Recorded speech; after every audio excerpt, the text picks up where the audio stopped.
What's up, YouTube? So we're back on this Hyundai Elantra hub bearing job, and I'm going to show you some of the tools that I use. Famous air chisel. I use a torch. I wonder how hot this really is. Woo! She's a little hot. Let's grab something, a little something to grab this with. So I take the torch and I cut some of the bearing race away, and then I just drive it out with the air chisel right out the back of the knuckle. So now I have this in the press here, and then I reuse this to press the bearing into its surface all the way. One trick that I do is I apply liberal wheel bearing grease into the center where the two cups are. So if you look at your new bearing, these will be the bearing races. So between where that split is right there, add liberal amounts of grease, because when they pack these wheel bearings, these manufacturers don't add enough wheel bearing grease for them to last. It is my experience, if you do this, they do last longer.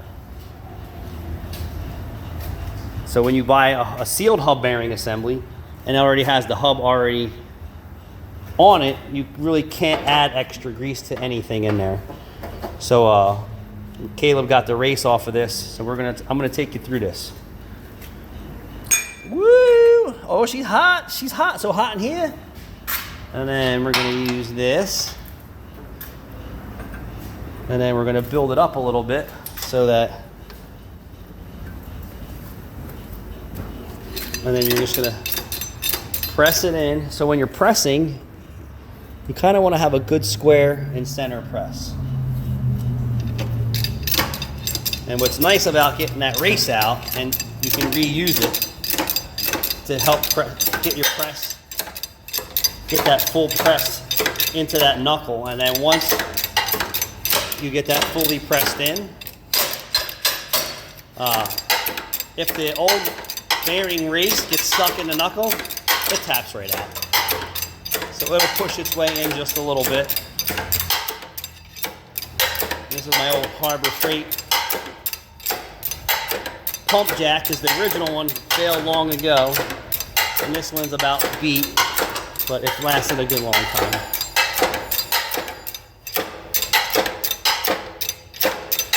One hand on the camera, one hand on the pump jack. All right, so, and once you start feeling resistance in the pump here, you're getting close, and don't overdo it. And that's it. So then you're going to inspect to make sure that you're in all the way. Now this doesn't have an encoded magnetic ring. This takes wheel speed from the axle. So next we are going to, or Caleb's going to, somebody's going to install the snap ring. Let's see if I can't do it with one hand. Ready? My left hand. You think I can do it, Caleb? And do a video? No, here. I can't make it all happen at once. I have one favorite pair of snap ring pliers for big shit, and that's these. Now we didn't even use snap ring pliers to get the ring out. We used screwdrivers. All right. And then tap it and make sure you hear it snap into its receiver. All right. Now that's in. Then you can go over here, and then you're going to get the hub. And I use two of these. I don't know how big this is, so let's see. So two of those. I think that's still too big. No, it's actually good. So that keeps the studs from getting pressed out of the flange while you're doing this. And then you're going to slide that over. Are we too high or too high? So we need to take this plate, take that plate off. Take this plate off. This plate, because it's small. That's okay. I'm just going to use it. And then you get your work underneath. This won't go. No? You gotta lower it. I don't want to lower it. Hold on, let me just double check this. I think you can make it, Caleb. I think you can make it.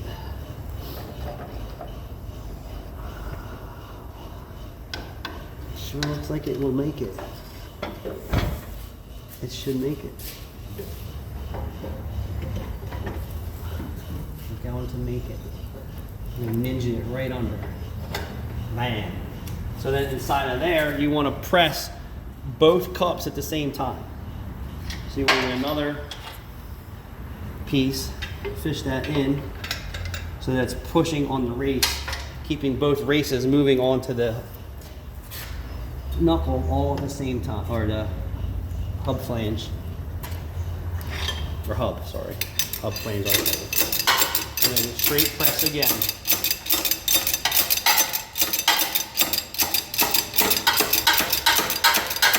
And if you're getting it all cockeyed, don't force it because you're winding up damaging the bearing.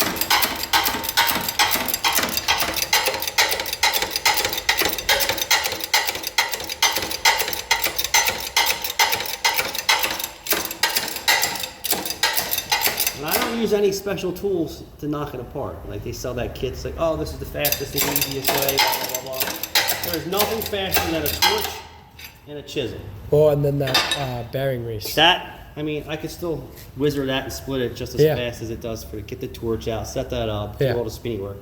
That is fast. Once you get the heat ranges right, it is fast.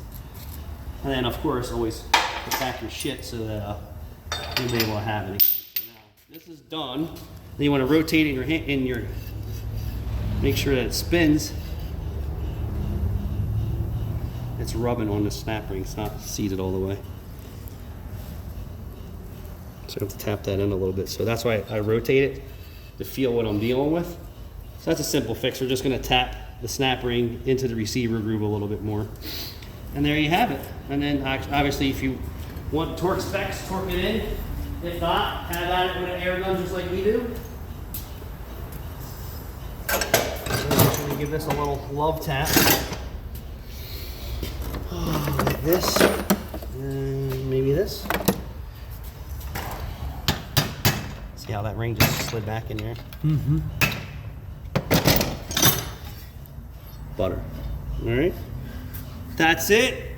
Easy peasy. Thanks for watching.